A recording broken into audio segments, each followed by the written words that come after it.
मेरे भैया। आज रानी पवन रेखा रो रही, महाराज मेरे घर में संतान क्यों नहीं है। राजा समझा रहे हैं, रानी जो सुख परमात्मा ने तेरी किस्मत में नहीं लिखा है उस सुख की तू इच्छा क्यों करती है। तेरे और मेरे भाग्य में अगर संतान होती तो कब की मिल चुकी होती। संतान देना न देना और देकर भी छीन लेना ये नारायण की लीला है, इसमें हम और तुम कुछ नहीं कर सकते। आज समझा रहे हैं उग्रसेन, लेकिन रानी रो रही है। और ये 51 रुपए का सम्मान मेरे लिए आया है। 11-11 रुपए से सभी साथियों का सम्मान हुआ है। 11-11 रुपए से सभी कलश वाली कन्याओं का सम्मान हुआ है। ये हमारी श्रीमती अनीता देवी, ये अंकित यादव, अंकित भैया की मम्मी जी की तरफ से जो सम्मान हुआ, आशीर्वाद की कामना करते हैं। और ये एक मुकुट पहना करके जो सम्मान किया है भैया उदयवीर सिंह खाद बीज भंडार अंडनी, इनकी तरफ से उदयवीर भैया जी की तरफ से 100 रुपए का सम्मान आया है। भगवान से आशीर्वाद की कामना है, से भक्त सदैव धर्म क्षेत्र में आगे बढ़ते रहें, समाज का सम्मान मिलता रहे, मेरी यही आशा आकांक्षा है। बड़े प्रेम से जयकारा बोलेंगे, बोलिए सतगुरुदेव भगवान की। गौर करते हैं, आज तक जो भी सभी भक्तों ने कथा सुनी, सूरवंशियों की कथा आज तक सुनी, आज के बाद में कथा आती है श्रीमद् भागवत में। चंद्रवंश में एक बड़े ही सुंदर राजा हुए हैं जिनका नाम है उग्रसेन। ये चंद्रवंश के बड़े ही सुंदर और सुशील स्वभाव के राजा हुए। इनके घर में किसी भी चीज की कमी नहीं है। ऐसे राजा हुए महाराज, इतने आदर्श थे, इतने सुंदर विचारों के थे कि इनके राज्य में शेर और बकरी एक ही घाट पर पानी पीते थे।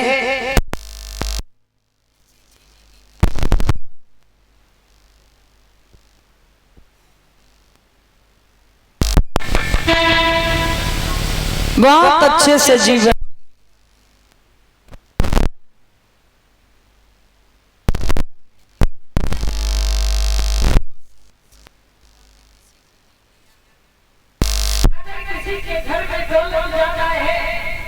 शरीर से परेशान कर दिया, रोग में दे दिए।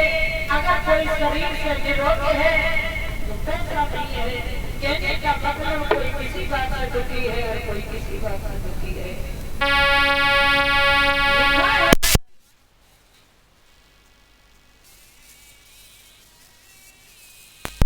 अजब तस्वीर देखी और एक हंसता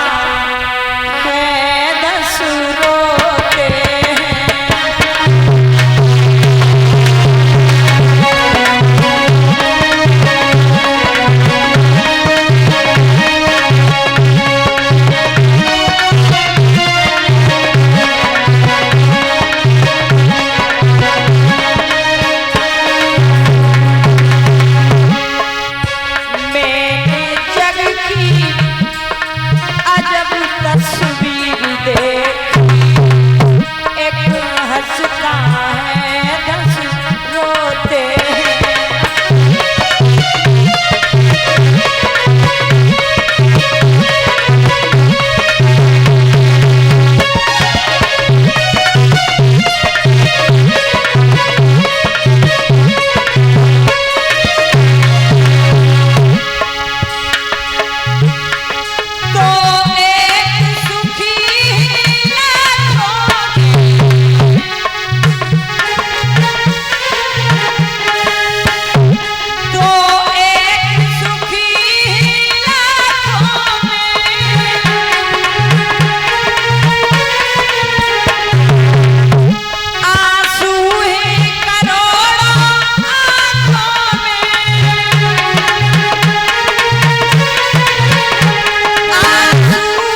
तस्वीर देखी, एक हंसता है 10 रोते हैं। एक हंस रहा है 10 रो रहे हैं, 2 एक सुखी है लाखों में, आंसू हैं करोड़ों आंखों में, मैंने गिन गिन हर तकदीर देखी, एक हंसता है 10।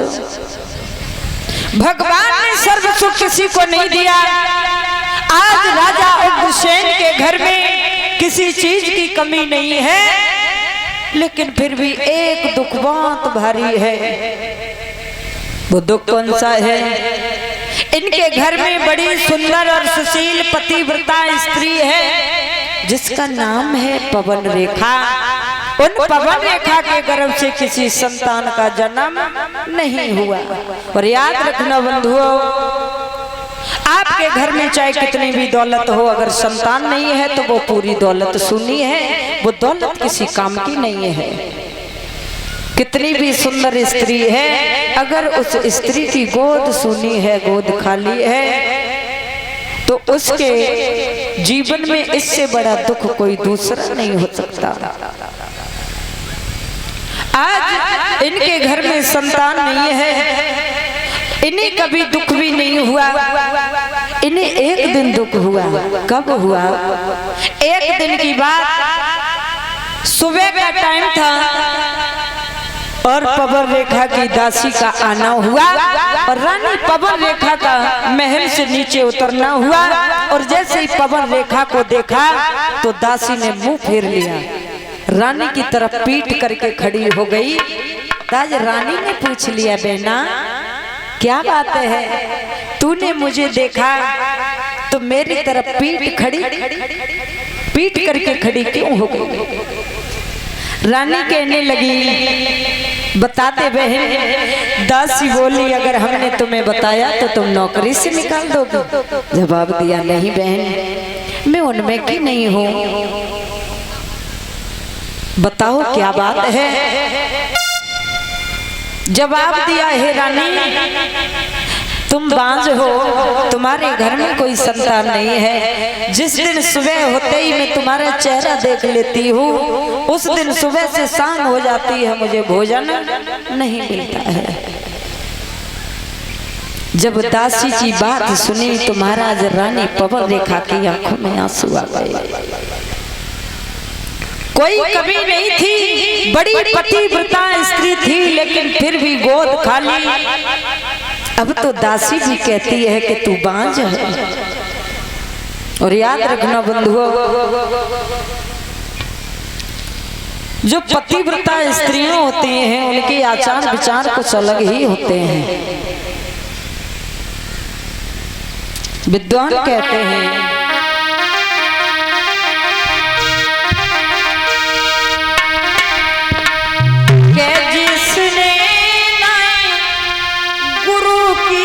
संगत की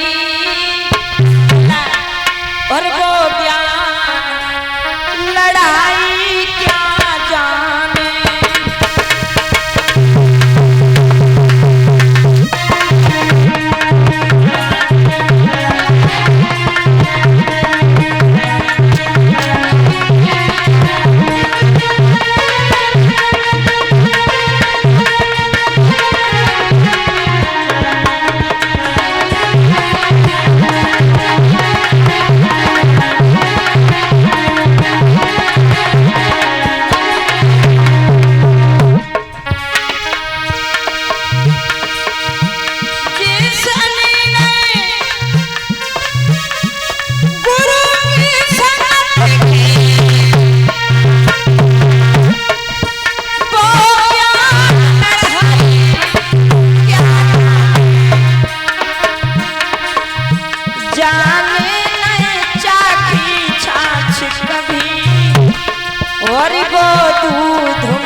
मेरे भैया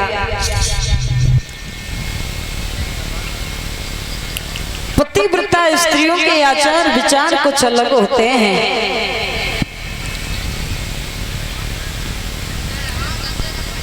सबसे पहले उठती हैं, पति का शुभ दर्शन करती हैं, पति के चरण स्पर्श करती हैं, सास ससुर के पैर छूती हैं, स्नान करने के बाद में रसोई में प्रवेश करती हैं, पति के भोजन कर लेने के बाद भोजन करती हैं। ये लक्षण कुछ पतिव्रता स्त्रियों के बताए हैं। माता बहनों, हाथ उठाना। सुबह उठ के अपने अपने पति महाराज के सास ससुर के पैर कौन कौन छूता है? झूठी उठाइयो मती, भगवान के दरबार में बैठी हो, सत्य सत्य बोलियो। अपने अपने पति देव के सवेरे सवेरे पैर कौन कौन छूती हैं? और सास ससुर के सबई छू के आता है, सबई छू के आता है पैर। तो शर्माए रही हो या खातो ही नहीं, खुलो बनाए ना कहीं कटवाए दे, कोई नहीं छुआ। देख लो महाराज, शर्म की कोई बात ना। अगर छुअती हो तो उठाए में शर्म मत करो, और ना छुअती हो तो झूठी उठाइयो मत। अच्छा महाराज, छुए की तो छोड़ो, इनसे ये पूछो कितनी छुपाती है अपने पति से, कितनी पैर छुपाती है? क्या बताओ? गलत बात, छुपाती कोई ना, जो सब छुअती है। अब तुम्हें बताएं, अगर छुअती तो एक हाथ उठाओ, कितनी जनसंख्या बैठी है सब बताओ। अब देखो बन कारण है, दो चार छुअती होती तो बेचारी उठाती। जब वे सबई छुअती है तो वे जो सोचती सब हम उठाए, काहे के लिए? मतलब सब छुअता ही है। ऐसा कुछ ना, ये गलत बात है महाराज। अगर छुअती होती ना तो एकदम से सीधो हाथ ऊपर को उठा लेती। क्या अंडनी की माता बहन सत्यभाव कोई नहीं छुआ। अबे तो छोड़ो, जब करवा चौथ आते देखती हो, आए रे लड्डू है, पेड़ है, चलू चढ़ाऊंगी, पता ना क्या क्या करती है। बाबन तो खूब सेवा हो, मोर देखी वहां में छलनी में है, और वो दिन निकलो फिर वे दिन वे रात। और ये भंडारे में दान आया है 500 रुपए, श्रीमती सरला देवी जसवंत नगर। इनका पावन धन भगवान के चरणों में आया है। बहुत बहुत आशीर्वाद की कामना है, ऐसे भक्त सदैव आते रहे। जब बताओ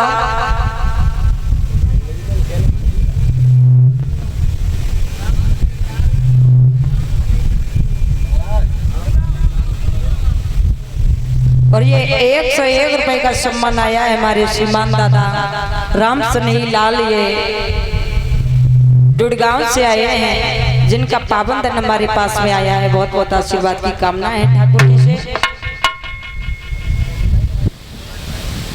जब बता तुम्हें परेशानी कहाँ आती, पाए छोड़े में कोई परेशानी है?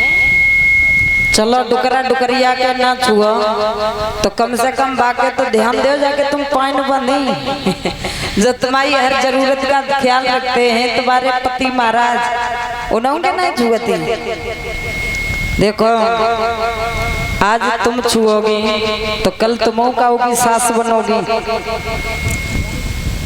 जो सेवा करते हैं उन्हें सेवा मिलती है, और सेवा से बड़ा संसार में कुछ नहीं है। जितनी आप अपनों से बड़ों की सेवा करो कम है। जब तक भागवत में तो यहाँ तक लिख दिया, जब तक घर में पति और सास ससुर सलामत हैं तब तक घर की बहू को किसी मंदिर में जाने की जरूरत नहीं है।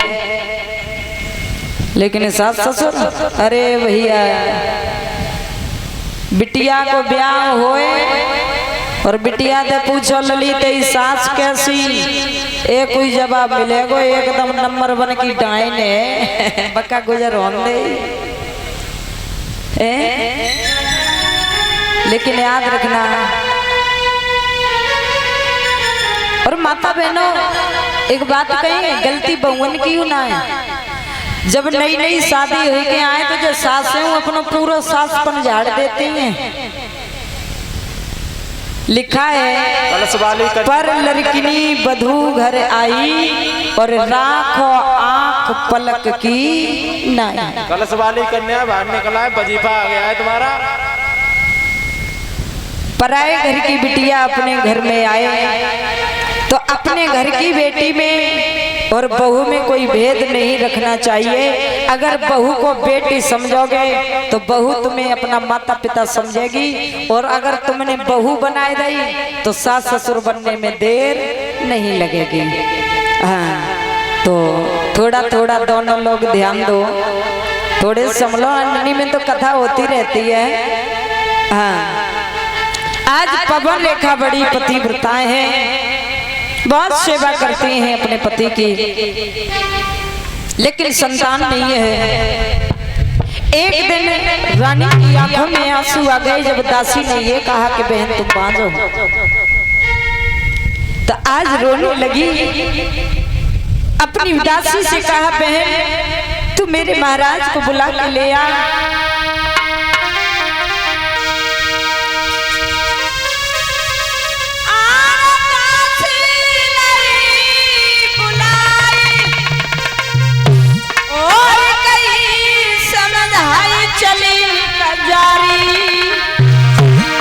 और मेरे सजना कुटेरखी में लगे बेना लारी।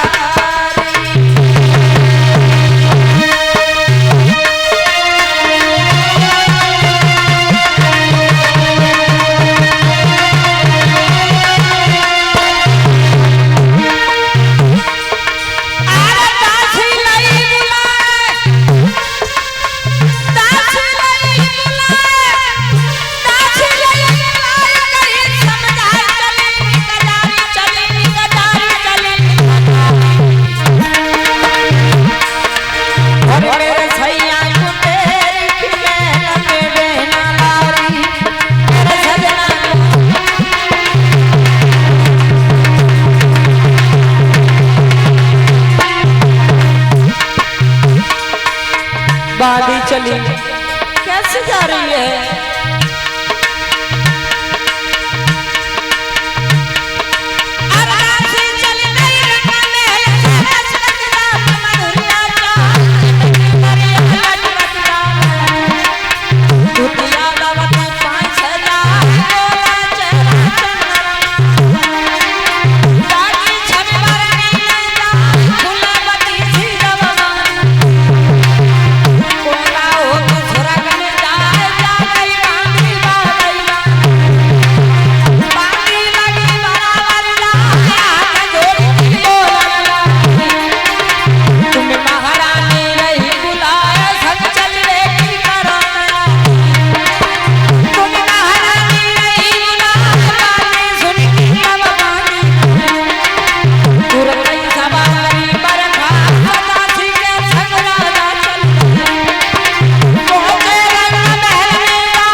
मेरे भैया रानी ने बांदी को बुलाया, जवाब दिया मेरे महाराज को बुला के ले आ। बांदी महाराज उग्रसेन के दरबार में पहुंची, जवाब दिया महाराज रानी याद कर रही हैं आपको। तुरंत सभा को बर्खास्त किया और महाराज बांदी के साथ महलों में पहुंचे। रानी ने आरती का थाल सजाया, चंदन तिलक लगाया, ठंडा जल पिलाया, सुंदर से आसन पे बिठा लिया। बाद में उग्रसेन ने पूछ लिया रानी क्या बात है, तुम परेशान लग रही हो, आखिर बात क्या है? तो रानी पवन रेखा की आंखों में आंसू आ गए।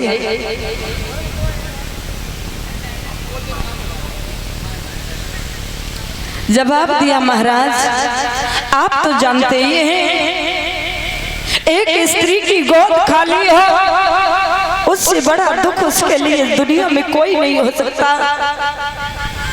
मैंने कौन से पाप किए जो मेरे घर में कोई संतान नहीं है? रानी को रोते हुए देखा, उग्रसेन समझाने लगे पागल हो गई हो, रोआ नहीं, क्योंकि संसार में कुछ चीजें ऐसी हैं जो महाराज मनुष्य के नहीं बल्कि परमात्मा के हाथ में है।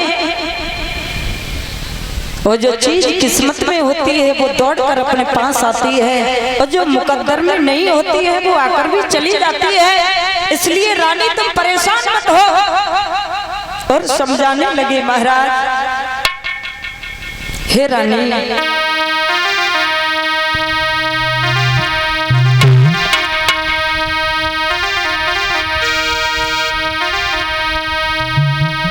अरे